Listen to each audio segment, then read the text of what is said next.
Okay Reddit, what are your true stories that nobody will ever believe? Home alone completely, no pets, no one has a key to the house but me. I bake a pizza and walk away to let it cool. Come back, no freaking pizza. I'd show proof but it would just be a picture of my empty countertop.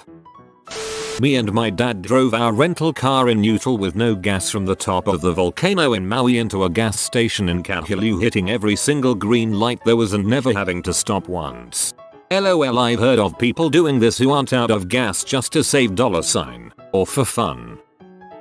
I was riding my bike, hit a curb, flipped over my handlebars, and landed on my feet. It was early in the morning, so no one was around to see it. I guess my story isn't so special. Oh well, I guess it's worth mentioning my comical injury. My bike has stem shifters, and in the process of flipping over the handlebars, my pubic area hit the shifters, resulting in a bruised swollen labia. It was funny to tell friends about, but it freaking hurt.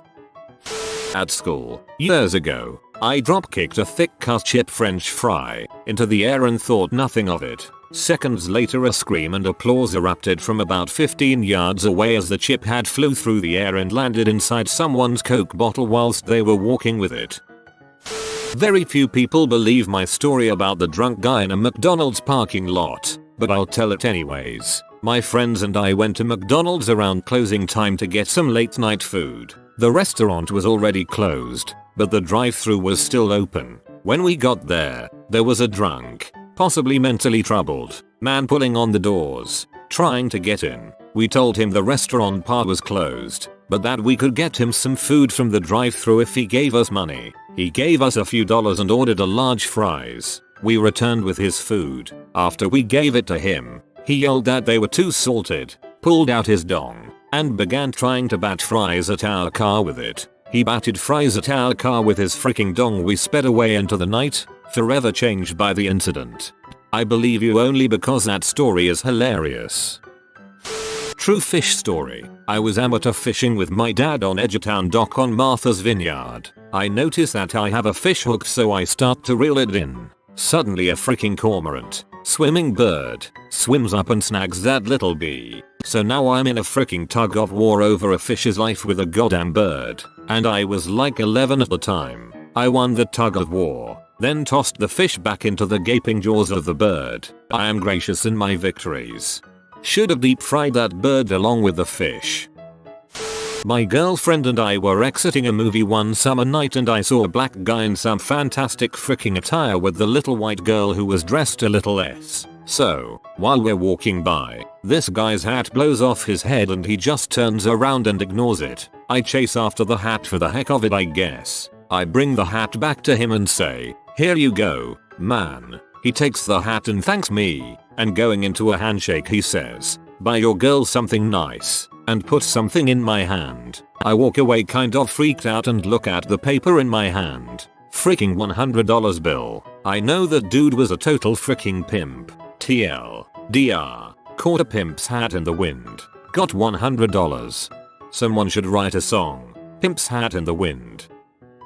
Not me, but my dad says this happened to him just under a month ago. He was in a nature trail park walking my dog while visiting some friends. This is in the city, so there are houses surrounding the park, but inside of it it's just like being in a forest. Anyway, my dog is just playing in a nearby creek when my dad hears some bizarre squawking like noise, followed by rustling, then silence, then more thrashing and squawking. This continues for a few minutes before he starts to hear a rhythmic thumping. The rustling continues. My dad, now frozen with curiosity, hears this thumping growing louder until an eagle swoops out of a nearby tree with a woodpecker latched onto its back, pecking the eagle's head. The pair flew past him and into some trees and out of sight. The best explanation he can think of is this woodpecker landed on the eagle's back thinking it was a tree, and freaked the frick out when it realized it wasn't. I guess the fact that I believe him means I don't have any reason to be in this thread, but I know you're all just here to read crazy stories.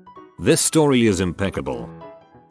When I was about 8, I had to fly across country alone. So my dad thought it would be best to pay a little bit extra for a first class ticket so the stewardesses would be sure to look after me. My dad escorted me on the plane to my seat and asked the man who happened to be sitting next to me to do him a favor and make sure I was okay. The guy turned out to be hilarious. During the flight he repeatedly flirted with the stewardesses, ordered drinks, and cracked jokes. Right before we landed he ordered a full bottle of champagne and told me to hide it in my backpack and give to my mom as a gift when she picked me up. Later, when I told my dad about the flight, he informed me that the guy I was sitting next to was none other than John Belushi. At the time I didn't know who he was, but a year or two later when I next saw him again on Saturday Night Live I recognized him immediately. Amazing. Once when I was about 15 I was walking down the street drinking a Slurpee with two buddies. I was holding it at my side in my right hand. My one friend dropped back, came up behind me, and kicked the Slurpee as hard as he could out of my hand. It flew up in the air spinning like crazy. Seriously must have gone 20 feet high. As it came down he caught it perfectly and started drinking it. The straw stayed in, lid stayed on and not a drop of Slurpee was lost. So I'm out on a date downtown and was having dinner at a place that had little mini Grey Poupon bottles on the table. I couldn't tell you why, aside from a few beers, but for some reason, I decided to pocket the Grey Poupon bottle and then promptly forgot about it until we're walking down the city street and there are cars parked at the curb, one of which has a guy hanging out the driver's side, hollering at passing girls. So my date and I walk by and he regards us as we pass, thinking for a minute, and then blurts out, "Pardon me, do you have any Grey Poupon?" At which point I reached into my pocket, walked over to him, said, "But of course," and handed him the bottle of Grey Poupon. Only my date and that guy, and another friend of mine, can verify that it actually happened. It's honestly a bit too weak of an anecdote to just make up, Imo. Only a lucky coincidence. Somewhere else on the internet, that dude is telling this story from his perspective in a thread just like this one. Sometime around 2002 or 2003 I went out camping with a dozen or so friends who were in the restaurant business. We went in the middle of the week as that's the only time they could get off, so the campground we were at in Manitoba was completely empty except for us. We were partying pretty hard, lots of booze and weed was consumed, and we decided to walk down to the beach as that's what one does in the middle of the night while camping. When we got to the lake, the sky above was absolutely lit up with the northern lights. If you've ever seen proper northern lights, you'll know how fast those tendrils of light can whip around the sky. This was an absolutely mind-blowing experience, so we all decided to lie down on the beach and stare up at the show. This went on for maybe 10 or 20 minutes, with much oohing and eyeing by everyone there. Suddenly, the northern lights stopped, and by stopped, I mean all the tendrils laced across the sky stopped moving, and more surprisingly, they all arced towards a ring in the middle, directly above us. This wasn't just something I witnessed. Everyone was asking, "Are you seeing this? Is this happening?" It was so unnatural and so bizarre as all the waves were pointed at a spot directly above us, radiating out towards the edges of the sky. This lasted for a good 5 or 10 minutes, and then they faded away. Everyone there witnessed it, and it made everyone else super uncomfortable. To this day when I mention it, everyone else sorta laughs nervously and says we must have smoked too much weed that day, and move on from the subject. I don't know what caused the phenomenon, but it was the single strangest event I've witnessed in my life. During a LAN party where I had to install Half-Life, randomly typed something with a general format of the HL1 CD key because I didn't feel like getting my manual installed flawlessly. Somewhere out there's a guy with that CD key that got screwed out of Half-Life. This isn't about me, but it's about my dad. He was a local police officer for 32 years, eventually retiring as a lieutenant. My family has lived in Silicon Valley since before I was born, and my folks still live there. A few years after transferring to his retiring police department, my dad is working graveyard. At the time he was a beat cop just killing time in the wee hours of the morning. That is, until he gets a call about a break-in at an office building. When he gets there, he finds the door open. Don't know if it was smashed and lock-picked undamaged. He's the first responder, so he peeks his head inside. There are cubicles, computers, desks, chairs, tables, everything set up to look like your standard Innertech style high-tech office. Except that it's a ghost town. Everything is covered in a fine layer of dust. Everything. And everything looks like it hasn't been touched in years, if not longer. My dad looks from the door in and sees footprints that cross through the office and deep into the building. They end at a large safe at the back of the building, which is now open. My dad exits the building as a few more officers show up. A few minutes later, a lady in a very nice business suit, keep in mind, this is at like 3 AM, with a radio walks up to my dad. She looks at him and says something along the lines of, "Thank you, officer. You and the others may go now. This is a private matter. We have this under control." As she turns around, she gets on her radio and all she says is, "We have been compromised." My dad still, to this day, has no clue what happened, who owned the building or the business, and as far as talking about what went down, no one really talked about it after they were asked to leave the premises. Upon further discussion, the lady did identify herself, although my dad can't remember how. Government agency, private security, and it looks like it may have been an old IBM or HP building. Apparently these companies set up a lot of dummy buildings that would house their secrets and tech information that they didn't want to get out to their competitors, the general public. So they would set up offices just like this. And when someone would break in, my guess would be that the dust would be used to track footprints, fingerprints, and probably attach itself the lungs of the burglar so they get cancer and die for trying to steal trade secrets. Okay, maybe no cancer, but you get the idea. When you said a lady in a very nice business suit with a radio walks up, I don't know why, but I pictured in my head a business lady walking up with a boombox on her shoulder. When I was about 10 years old, my family went to the Colorado River with another family. The other family brought their boat for water skiing. One night my dad and our family friend, Jeff, were going to do some nighttime catfishing. I convinced them to take me with them so I didn't have to hang out with all the women.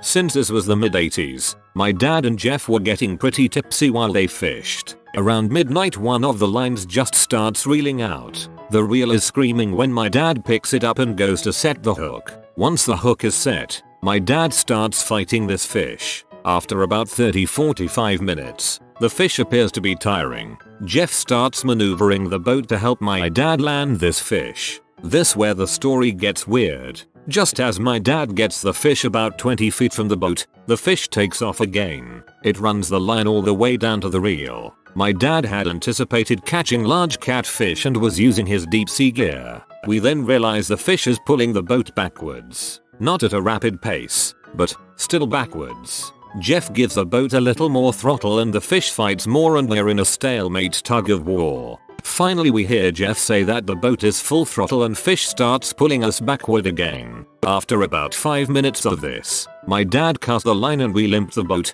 half rowing and half under motor power, back to camp. To this day, no one believes us. They say my dad and Jeff were just drunk. Here's the thing, I remember this and I was 10. I wasn't drunk. Scared the crap out of me though. To this day, I hate the idea of swimming in the Colorado River. We don't even know if what we hooked was a fish because it never got close enough. TLDR, went night fishing and was dragged by something strong enough to pull a boat backwards.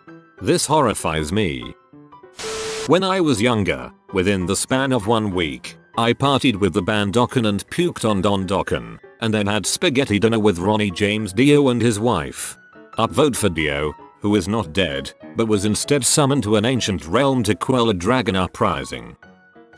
One day when I was about 5, I was walking around a yearly country fair in town with my mom. We'd been there most of the day and mom was exhausted. As she was dragging me toward the gate, I yell, "Mom, Mom, that's Willie Nelson. I want to see Willie Nelson." She said, "Oh, come on, it's just some skinny guy in a cowboy hat." We're leaving without looking. My grandmother came home. She'd been working the info desk at the fair and called my mom to say, "You'll never guess who came by the booth today. Willie Nelson. It seems he's doing a show around here and he loves fairs, so he decided to come see this one." I was vindicated. What I like about this is how overwhelmingly classy your mib was. I mean, totally suspicious looking. Horrible excuse. Just walking down the beach in bare feet. Zero fricks given. Maximum class achieved. I made it from the border of Mexico to Estes Park, Colorado in a small truck with no money to my name. I did not steal gas or food or in any way break the law. You must be one charming mother sucker.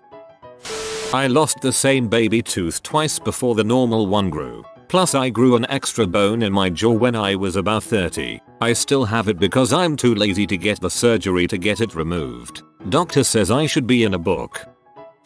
While my family was fleeing from the war in former Yugoslavia, my sister took it the hardest. She was 16 years old and on the night we left, a small strand of her hair went from being black like the rest of her hair to completely white. She still has it. It's super weird. She's only 31 now and for that reason, has no grey hair. Everything is black except for this one strand of white. When I was a young kid I met Andre the Giant at a convenience store in Waterbury, CT. Nobody believes this for some reason. I was born in 1983. He died in 1993. I was 7 or 8 when we met. WWF is based out of CT. It really isn't that weird at all. Yet nobody will believe me. I'll believe you. My parents taught me the Macarena dance before it became widely popular. They learned it on a cruise. I'm pretty sure it no longer matters if you believe me. Hipster. While on a post-college backpacking trip through Norway, two pretty, seemingly normal 15-year-old local girls came up to me, introduced themselves, and brought me back to one of their places for a threesome. It just kind of happened. I got the distinct impression it was not the first time they had done this. Gonna need you to be a lot more specific about where you were when you met them. When I was about 9 or 10, I just finished playing around in my basement. I decided playtime was over and walked upstairs to go ask my mom for some lunch and saw her taking a nap. My dad and older brother were home, so as I was about to go look for one of them, I noticed something strange. There was a small ball of light in the middle of the living room. I thought it was a reflection of something until I realized it was moving. I stood frozen still, as it was moving slowly in my mother's direction. It wasn't moving particularly fast, maybe an inch every few seconds. It probably took a couple minutes when it was 2 feet away from my mom when I heard a loud bang. Instantly the ball vanished leaving a cloud of smoke and my mom awoke. My dad rushed in from outside and my brother from upstairs and asked what I did. I told them what happened and they brushed it off as something a younger kid would make up, but they could not find anything that would make that kind of noise or why there was smoke in the room and grounded me instead. I know what I saw and still no one believes what happened that day. Ball lightning. Simply because my roommate during my sophomore year in college said it couldn't be done. I stayed awake for 5 days straight or 123 hours, with no drugs of any kind. You have no idea how close to death you were.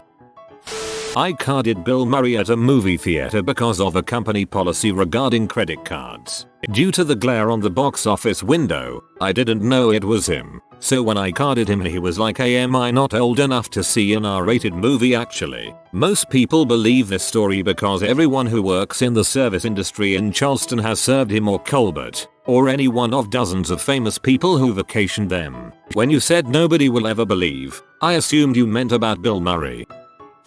One time, while mowing my lawn, I noticed an extremely odd phenomenon coming from Utah Lake, which I live about 15 or 20 miles from. There was an extremely thin sliver of what looked like water protruding from the surface of the lake and stretching all the way to the sky, like a waterspout. Utah rarely gets tornadoes, so I was completely blown away while staring at this magnificent string of water dance around the lake for a few minutes, until it dissipated. Still don't know exactly what it was, but my guess is that it was just some kind of really low power waterspout. I don't know of anyone else who saw it either. Also, in the 4th grade, a friend of mine opened a fortune cookie he got at lunch and the fortune read eat, drink, and be merry, for tomorrow you die. He started freaking the frick out. I read the fortune myself and couldn't believe my eyes, but I laughed at him regardless.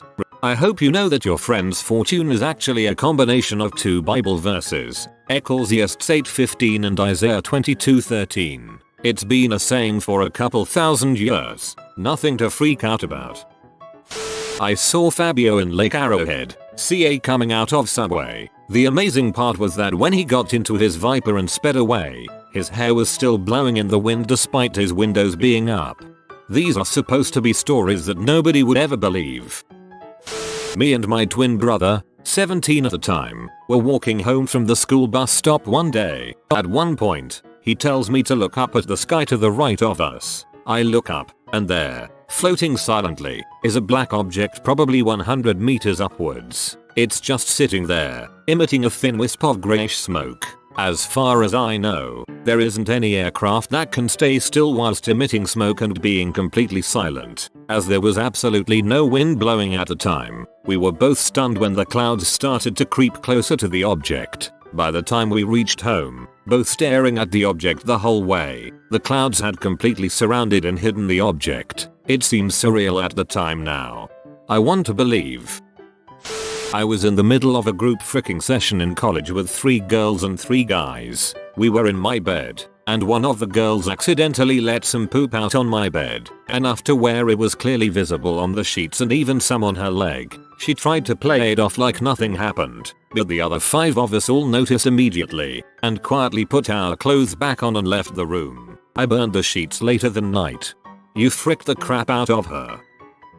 I was in a bad neighborhood in West Baltimore. Think of where they shot The Wire. Late at night going to a party. I stopped for a minute to tie my shoe and heard a clop clop clop behind me. It was what looked to be a sea kid riding a horse. I sat there stunned as he rode past me and watched him ride off into the distance. I was in a car chase with someone trying to kill me and my friends. This whole interaction probably lasted no more than 4-6 minutes, but felt like forever. So here's the story. Me and some friends were driving around the suburbs around outhouses doing teenager shenanigans when we pull up to a stoplight at about 3 AM. As we are stopped at this stoplight, I hear my friends talking in the back seat. Friend 1, hey, throw an M&M at that guy's car. Friend 2, no, he looks scary. I think nothing of it, and as I turn from the left lane I hear a little tink and this guy cuts through lanes and turns to start chasing us, and my friends tell me to floor it. So I'm going about 60-65 miles per hour down this main street at 3 AM with no other cars around. Stupid me figures this guy must be a reasonable person, so I try to get next to him to apologize. Big mistake. He is swearing and yelling and reaching for something in his glove compartment. And then it gets worse as he tried to ram my car. So I swerve out of the way and I'm driving in the opposite lane of traffic trying to lose this guy. And then I see it. There is a red light ahead where you can only make a sharp right or left. I figure I've already done enough stupid stuff today and didn't want to risk running a red light. I swerve onto a side street and start driving through streets and alleys barely bigger than my car. I had to maneuver this car through areas either would be impossible considering I was still going 40-45 miles per hour and he was still following us. After a fair bit of maneuvering we lose him and drive around to make sure we lost him. We finally get back to my house and just laugh our asses off that this guy tried to kill us over an M&M. TLDR was in a car chase where I could have died, but escaped unharmed. My cat was on the power lines going from my house to the road, jumped off it, picked off a bird that had just taken off, landed on a tree and came down. Mother. I played guitar with George Harrison in a guitar store on Maui a few days before his death in 2001. I was just another customer at the time and I didn't know who he was. He was buying a guitar for his kid, so we sat down and traded tunes for about 20 minutes. We were both playing mini strats. He ended up purchasing a yellow miniature Fender Strat and walked out. The woman working the cash register pointed to him and said, "Do you know who you were playing guitar with?" I said, "No, why?" She's like, "That's George Harrison of the Beatles." I was freaking mind blown. Now that is an awesome story. If you are new to the channel, you can subscribe. I publish new videos every day. Until then, check another video.